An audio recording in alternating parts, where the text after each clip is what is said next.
Hello everyone, hope everything is well. तो जैसा कि मैंने पहले वीडियो में सीडीपीओ के सिलेबस को देखा था, और हम लोगों ने जो जेपीएससी मेंस अभी होना है सीडीपीओ का, उसका सिलेबस देख रहे हैं। यहाँ पे बात ये है बीपीएससी सीडीपीओ मेंस का क्वेश्चन पेपर लेने का, क्योंकि अभी तक जेपीएससी सीडीपीओ का पहली बार ये कंडक्ट किया जा रहा है। तो हम लोग को आइडिया लेना होगा किसी और एग्ज़ाम से, तो बीपीएससी से हम लोग लेते हैं। क्योंकि आप अगर इसका सिलेबस का एनालाइज कीजिएगा सीडीपीओ का, अगर हम लोग बात करते हैं बीपीएससी एंड जीपीएससी का, तो सिमिलरिटी, बहुत ज़्यादा सिमिलरिटी यहाँ पे देखने को मिलेगा इसके सिलेबस में भी। अगर हम लोग बात करते हैं पेपर टू में इंडियन सोसाइटी में सोशियोलॉजी का, तो वहाँ पे देखा गया है कि ये बिहार के कंटेक्स्ट में बात करता है, लेकिन जेपीएससी में केवल झारखंड के कंटेक्स्ट में बात करता है। तो बस डिफरेंस यहीं पे देखने को मिलता है। Otherwise most of the topic जो है, ये सारा चीज़ सेम यहाँ पे देखने को मिलता है। तो इस कारण से हम लोग इसका एक व्यू देख लेंगे, और यहाँ से आइडिया हम लोग को लगाएंगे कि हाँ, किस तरह से क्वेश्चन बन सकते हैं, और हम लोग को कितना डीप जाना होगा, क्या करना होगा, कितना कवर करना होगा, क्योंकि आपको पता है कि टाइम बहुत कम है। तो ये चीज़ यहाँ से हम लोग को आइडिया देखने को मिलता है। तो चलिए हम लोग चलते हैं। ये आपका दो सेक्शन देखने को मिलेगा यहाँ पे, और पहला क्वेश्चन दिया गया है इसमें सोशियोलॉजी में, कि discuss the postulates of scientific method, critically evaluate the dilemma of objectivity and subjectivity in research in social science. देखिए, बात यहाँ पे ये है कि मैंने सिलेबस में भी डिस्कस किया था कि किस तरह से साइंटिफिक स्टडी किया जाता है सोशियोलॉजी में। और साइंटिफिक स्टडी करने का मतलब ही होता है कि डेटा कलेक्ट करना, एम्पिरिकल डेटा को कलेक्ट करना, ठीक है। और सारा चीज़ है एक ग्राउंड लेवल पे जा कर के डेटा को कलेक्ट करना और एनालाइज करना कि किस तरह से सोसाइटी में चेंजेस हुए हैं एंशियन टाइम से लेकर के अभी तक से क्या क्या स्ट्रक्चर बना है। तो वो सारा चीज़ जो है यहाँ पे हम लोग को डेटा कलेक्ट करना, साइंटिफिक मेथड लगाना, ठीक है। और दूसरे डिसिप्लिन से अटैच करके देखना कि हाँ, अदर इकोनॉमी से, हिस्ट्री से, तो ये सारा चीज़ जो है इसमें हम लोग देखने को मिलेगा। तो यहाँ से आप समझ सकते हैं कि हाँ, टू द सिलेबस के अकॉर्डिंग ही क्वेश्चन बन रहा है मेंस में। और जनरली ऐसे ही मेंस का जो सिलेबस है उसी पे स्टिक रहना है। जो भी ऐसे टू द पॉइंट्स दिया गया है, हाईलाइटेड पॉइंट, वहाँ से हम लोग इसको देखेंगे। तो यहाँ से आप समझ सकते हैं, इसको देख सकते हैं। वैज्ञानिक पद्धति के आधारों की चर्चा कीजिए। समाज विज्ञान के शोध में वस्तुपरकता और विषय परकता के मध्य द्वंद्व का आलोचनात्मक मूल्यांकन कीजिए, ठीक है। तो किस तरह से है कि ऑब्जेक्टिविटी और सब्जेक्टिविटी में एक डायलेमा हो जाता है बेसिकली। अगर हम लोग बात करते हैं क्या होता है यहाँ पे, एक मैं थोड़ा सा ओवरव्यू लेता हूँ कि अगर कोई भी अगर थिंकर है, ठीक है, या थिंकर का बात है, या फिर कोई भी अगर बोल सकते हैं यहाँ पे हम लोग सोशियोलॉजिस्ट है, अगर गया है डेटा कलेक्ट करने, ठीक है, तो होता है कि कोई तो एक ग्राउंड लेवल पे जाते हैं, लेकिन कोई होता है कि बस सोसाइटी में क्या चल रहा है उसको एनालाइज करके एक डेटाबेस क्रिएट कर लेते हैं, ठीक है। और वो जो होता है डेटाबेस उतना भी सही नहीं होता है कि हाँ, रियलिटी पे बेस नहीं रहता है। तो इस कारण से जो होता है एक डायलेमा क्रिएट हो जाता है ऑब्जेक्टिविटी और सब्जेक्टिविटी में। तो यहाँ से ये हम लोग समझेंगे, और इसको और भी आप डिटेल में जा करके इसका क्या क्या पॉइंट है, अगर आने वाला टाइम में अगर मेरे पास होता है तो उसको हम लोग ऑब्वियसली डिस्कस करेंगे। नेक्स्ट है इमाइल डर्कहाइम। देखिए, थिंकर में हम लोग पढ़े थे कि कार्ल मार्क्स, इमाइल डर्कहाइम, सोरोकिन्स, ठीक है। तो ये सारा चीज़ जो है, ये यहाँ पे हम लोग इमाइल डर्कहाइम के बारे में बताया गया है कि ये इमाइल डर्कहाइम जो है ये आर्ग्यू करते हैं कि the function of division of labour in society is that promotion of social solidarity, ठीक है। और यहाँ पे है कि elaborate the statement and analyse the distinctions between two form of solidarity discuss by him. देखिए, जो सोशल सोलिडेरिटी है, ठीक है, वो आता है इमाइल डर्कहाइम का एक कंसेप्ट है। और यहाँ पे एक इनका जो है डिवीज़न ऑफ लेबर के बारे में बात करते हैं कि किस तरह से फंक्शन करता है कि सोशल सोलिडेरिटी को एक प्रमोट करने में, ठीक है। तो यहाँ पे ये बात करता है कि सोशल डिवीज़न ऑफ लेबर जो है सोसाइटी में सोशल सोलिडेरिटी को बिल्ड करता है। ये इसका फंक्शन आपको यहाँ पे बात करना है, प्रोज कॉन्स लिखना है, या फिर इसका कोई और जो थिंकर थे उसको कैसे मना करते हैं कि हाँ नहीं, ये क्रिटिसाइज़ करते हैं कि नहीं, ये सही नहीं है इमाइल डर्कहाइम जो बोले हैं। तो ये सारा चीज़ जो है आप इसमें लिखेंगे। इसमें इलोबरेट करना है इसके स्टेटमेंट को, और एनालाइज करना है टू फॉर्म ऑफ सोलिडेरिटी को, ठीक है। तो आपको यहाँ पे देखने को मिलेगा। तो ये चीज़ है, आप यहाँ पे टू फॉर्म ऑफ सोलिडेरिटी याद करना होगा आपको। तो ये चीज़ है, यहाँ से इमाइल डर्कहाइम के कंसेप्ट में ये लेबर डिवीजन ऑफ लेबर को यहाँ पे लिखना है। नेक्स्ट है क्वेश्चन नंबर 3 कि what do you understand by stratification. अभी देखिए, मैंने जब सिलेबस डिस्कस कर रहा था तो थोड़ा सा ओवरव्यू दिया था किस तरह से स्ट्रेटिफिकेशन होता है सोसाइटी में, कि लेयर बाय लेयर एक कास्ट और क्लास में डिवीज़न देखने को हम लोग को मिलता है, तो किस तरह से स्ट्रेटिफिकेशन होता है, अमीर गरीब में देखने को मिलता है। अमीर गरीब का अगर हम लोग बात करते हैं सोशियोलॉजी कंटेक्स्ट में तो अलग नाम दिया गया है। तो ये सारा चीज़ जो है हम लोग यहाँ से देखेंगे। तो ये आपको यहाँ पे डिफिनेशन पूछा गया है स्ट्रेटिफिकेशन का। बेसिकली आप यहाँ पे एग्जांपल दे दीजिए, आप यहाँ पे डायग्राम भी बना सकते हैं, ठीक है। तो ये चीज़ यहाँ से आपका अच्छा मार्क्स मिल सकता है। क्रिटिकली इसमें और साथ में एक और है आगे कि critically evaluate the functionalist approach of stratification. देखिए फंक्शनलिस्ट अप्रोच जो होता है इसमें अलग अलग थिंकर आते हैं फंक्शनलिस्ट में, उनका क्या इनका व्यू रहा है स्ट्रेटिफिकेशन को लेकर के, आप यहाँ पे लिख सकते हैं। दो तीन को लिखिए यहाँ पे, और बाकी कोई और इसका जो क्रिटिसाइज कर रहा है उसको भी आप मेंशन कर दीजिए। और हो सके तो अभी के कंटेक्स्ट में क्या चल रहा है स्ट्रेटिफिकेशन का है, या फिर इन फ्यूचर क्या जा सकता है, तो 2-3 लाइन में आप इसको भी मेंशन कर सकते हैं, तो इससे अच्छा हो जाता है। नेक्स्ट है 4 नंबर की, what were the social aspects of pre industrial economic system. देखिए मैंने आप अगर इसका सिलेबस जा करके जो मैंने वीडियो बनाया है फर्स्ट में, उसका अगर आप देखते हैं तो आप समझ पाएंगे कि हाँ किस तरह से टू द जो सिलेबस का जो पॉइंट है उसको उठा करके क्वेश्चन यहाँ पे बनाया गया है।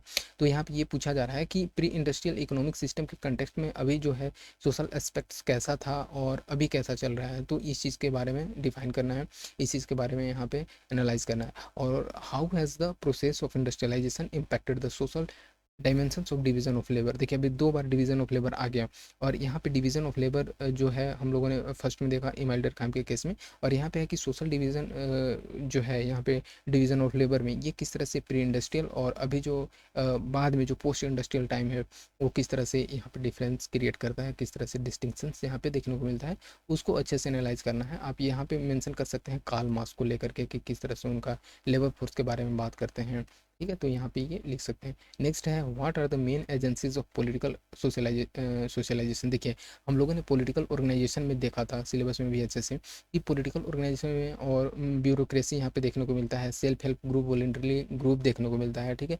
तो ये सारी चीज़ जो है मेन एजेंसीज कौन कौन है पॉलिटिकल सोशलाइजेशन में, ठीक है, और किस तरह से ये पॉलिटिकल सोशलाइजेशन बिल्ड करते हैं, सोलिडेरिटी को बिल्ड करते हैं, ठीक है। और बहुत सारे ऐसे कंसेप्ट देखने को मिलता है कि उस चीज़ को लोगों के एक बीच में एसिमिलेशन का काम करता है, ठीक है, और किस तरह से पॉलिटिकल सिस्टम इम्पैक्ट करता है सोसाइटी को, तो ये सारा चीज़ यहाँ पे आप मेंशन कर सकते हैं। और how do elites and masses contest the power sharing in a democratic society. आपको पता है कि जैसे ब्यूरोक्रेसी जो भी है वो भी इलीट में आता है। इलीट बेसिकली ये होता है कि थोड़ा सा एक इनका स्टैंडर्ड जो होता है सो कॉल्ड स्टैंडर्ड ये हाई होता है, ये पार्टिसिपेट करते हैं गवर्नमेंट के साथ, गवर्नमेंट के लोगों के इसके लोगों के बेनिफिट के स्कीम लाने में, ये सारी चीज़ जो है एक इलीट क्लास डिवाइड किया जाता है, एक मासेस जो होता है, ठीक है।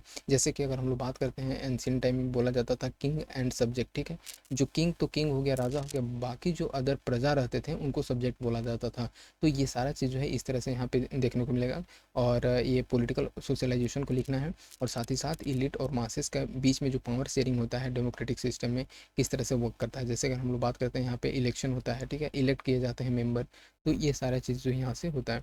नेक्स्ट है 6, question number 6, evaluate the impact of naturalism, ठीक है, आइडियलिज्म एंड प्रेगमेटिज्म। देखिए एकदम टू द सिलेबस का पॉइंट यहाँ पे उठा लिया है और इसको यहाँ पे दे दिया है, ठीक है। और ये जो है नेचुरलिज्म, आइडियलिज्म एंड प्रेगमेटिज्म ये लिखना है, ये डेवलपमेंट ऑफ एजुकेशन के कंटेक्स्ट में, जो वो भी इंडिया के कंटेक्स्ट में, ठीक है। और यहाँ पे एक और नेक्स्ट क्वेश्चन है कि education being used as a medium of theoretical indoctrination of ruling ideas, ठीक है। तो देखिए मैंने बताया था कि किस तरह से एजुकेशन इम्पैक्ट करता है सोसाइटी को, तो क्या ये रूलिंग आइडियाज़ को इंडोक्ट्रिनेशन में क्या एजुकेशन रोल प्ले करता है, इसका कितना रोल है, इसका थ्योरेटिकल अप्रोच क्या है, तो एजुकेशन का यहाँ पे आपको लिखना है। और ये बोल रहा है कि क्रिटिकली एवेल्युएट करेंगे है। अब देखते हैं नेक्स्ट सेक्शन 2 है, इसमें कि 7 नंबर क्वेश्चन, ये discuss the prospects and problem of higher education in Bihar. यहाँ पे देखिए अगर झारखंड का बात करता है तो यहाँ पे इन झारखंड लिख देगा, ठीक है।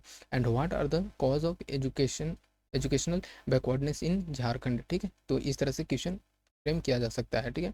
तो ऑब्वियस सी बात है ये जो सेक्शन 2 है ये ऐसा लग रहा है जो कि इंडियन सोसाइटी से बनाया गया है, ठीक है। तो यहाँ है ये झारखंड के कंटेक्स्ट में आपको पूछेगा किस तरह से हायर एजुकेशन, यहाँ पे आप लिख सकते हैं कि लिटरेसी रेट क्या है झारखंड में।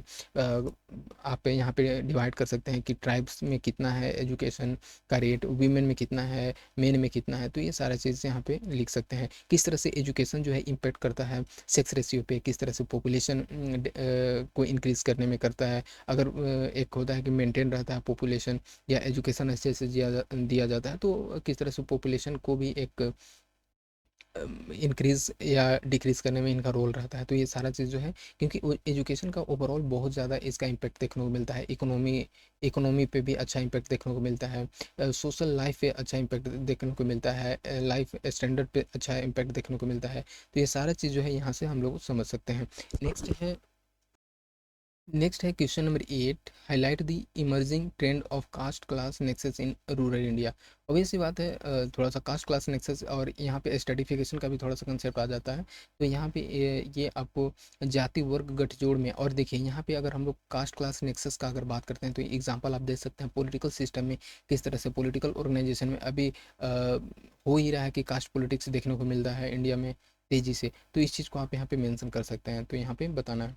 नेक्स्ट है what do you understand by rural urban continuum. ठीक है, तो ये भी रूरल अर्बन के कंटेक्स्ट में आपको लिखना है। ये समाज कि इंडिया के कंटेक्स्ट में आपको यहाँ पे बताना होगा कि किस तरह से रूरल अर्बन, यहाँ पे आप माइग्रेशन मोबिलिटी को भी मेंशन कर सकते हैं कि लोग बेसिकली जो होता है अर्बन का लाइफ स्टैंडर्ड क्या है, रूरल में क्या है, किस तरह से रूरल टू अर्बन माइग्रेशन हो रहा है, माइग्रेट कर रहे हैं लोग, ठीक है, तेज़ी से। और अर्बनाइजेशन कितने हो रहा है, इसका इम्पैक्ट क्या पड़ रहा है लोगों पे, किस तरह से पोल्यूशन का इंक्रीमेंट तेज़ी से हो रहा है, शॉर्टेज ऑफ रिसोर्सेज किस तरह से देखने को मिल रहा है। तो ये सारा चीज़ जो है आप यहाँ पे लिख सकते हैं। नेक्स्ट है इसी में है कि how would the development of urban area impact the Indian society. अभी जो मैंने बता दिया कि किस तरह से अर्बन एरिया इम्पैक्ट कर रहा है अलग अलग इन्वायरमेंट कंटेक्स्ट में, सोशल कंटेक्स्ट में। फिर देखने को मिलता है कि अर्बनाइजेशन ज़्यादा होने से आपको आप पढ़िएगा कि ज़्यादातर आपका क्रिमिनलाइजेशन ज़्यादातर देखने को मिलता है, ज़्यादातर लोगों के बीच में सोसाइटी में जो होता है एक अनरेस्ट देखने को मिल जाता है। ठीक है, तो ये चीज़ यहाँ से आप समझ सकते हैं। What were the major component of land reform act. देखिए एकदम इंडियन कंटेक्स्ट में लिखना है किस तरह से लैंड रिफॉर्म आया, एंशियंट में क्या था ब्रिटिशर्स के टाइम में, उसके बाद क्या हुआ, जजमानी सिस्टम पे भी आप इसको मेंशन कर सकते हैं जो कि सीधे सीधे जजमानी सिस्टम सिलेबस में मेंशन किया गया है। तो ऑब्वियसली यहाँ पे आप लिख सकते हैं एनालाइज करना है the social consequences of land reform. और यहाँ पे लैंड रिफॉर्म का क्या कंसिक्वेंसेस रहा कि पहले क्या था, फिर चेंजेस जब लाया गया लैंड रिफॉर्म में, कॉन्स्टिट्यूशन के प्रोविजंस में जब चेंजेस लाए गए तो किस तरह से लोगों के लिए बेनिफिट हुआ, किस तरह से लोगों के बीच में एक टसल देखने को मिला, क्या इनइक्वालिटी पहले देखने को मिलता था, क्या अब इक्वालिटी देखने को मिल रहा है, किस तरह से उनके स्टैंडर्ड में चेंजेस आया है। ठीक है, तो ये सारा चीज़ जो है यहाँ से आप समझ सकते हैं और उसको एक प्रॉपर वे में लिख सकते हैं। नेक्स्ट है critically evaluate the problem associated with youth unrest. ठीक है, तो यहाँ पे है कि यूथ के बीच में किस तरह से प्रॉब्लम देखने को मिल रहा है अभी सोसाइटी में। तो ये सारा चीज़ जो है यहाँ से इवेलुएट करना, अलग अलग इनके कंटेक्स्ट में आप देख पाएंगे और वहाँ पे लिखना ही होगा। अब 3-4 कंटेक्स्ट अगर लेकर के चलते हैं तो ऑब्वियस सी बात है क्वेश्चन अपने आप लिखा जाता है और आप अच्छे से यहाँ पे आप एनालाइज कर सकते हैं। और इज इंटरजेनरेशनल गैप जो है responsible for increasing youth unrest. जो अभी गैप देखने को मिलता है, ठीक है, कि जो है एक बोला जाता है ना कि हाँ, यहाँ पे एक मैं और एक चीज़ बताने जा रहा हूँ कि आप इसमें चाहे तो आप एक फैमिली सिस्टम जो है अभी, ठीक है, न्यूक्लियर फैमिली का कंसेप्ट आप देखने को मिलता है, इसको भी मेंशन कर सकते हैं कि किस तरह से एक यूथ में अनरेस्ट देखने को मिल रहा है, किस तरह से डिप्रेशन का एक हो रहा है। आप हो सके तो डेटा भी डाल सकते हैं कि इंडिया में क्या है और वर्ल्ड में क्या कंटेक्स्ट है लोगों के बीच। तो ये सारा चीज़ जो है यहाँ से आप समझ सकते हैं। नेक्स्ट एक और है क्वेश्चन नंबर 12 कि describe the demographic dimensions and geographical distribution of major religious categories. ठीक है, तो अलग अलग आप देखेंगे सिलेबस में भी मेंशन किया गया कि हिंदू, मुस्लिम, सिख, बुद्धिज़्म का किस तरह से कंसेप्ट आया। तो ये सारा चीज़ जो है ये रिलीजियस कैटेगरीज में कि डेमोग्राफिक डायमेंशंस और जियोग्राफिकल डिस्ट्रीब्यूशन में, क्योंकि ऑब्वियस सी बात है कि अलग रीजन में कोई अलग धर्म के ज़्यादा लोग उस चीज़ को मानने वाले हैं या फिर उस तरह से कास्ट उनका अलग डिवाइडेड है तो उस चीज़ को ज़्यादा फॉलो करते हैं। जियोग्राफिकल रीजन में अगर हम लोग बात करते हैं तो नॉर्थ ईस्ट में कुछ और देखने को, साउथ में कुछ और ज़्यादातर देखने को मिलता है। तो इस तरह से आप यहाँ पे लिख सकते हैं क्रिटिकली इवेलुएट करना है impact of inter religious interactions on Indian society. ठीक है, तो इंटर रिलीजियस इंटरेक्शंस किस तरह से इंडियन सोसाइटी में देखा जा रहा है और इसका क्या इम्पैक्ट हो रहा है सोसाइटी पे, इस चीज़ को आपको यहाँ पे लिखना है।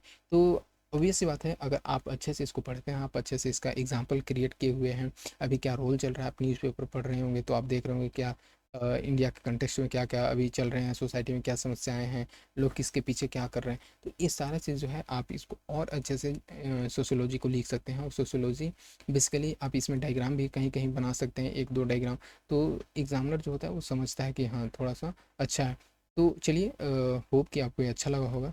तो आप इस चीज़ को लाइक कर सकते हैं एंड सब्सक्राइब कर सकते हैं चैनल को। सो नाउ मिलते हैं नेक्स्ट वीडियो में। Thank you.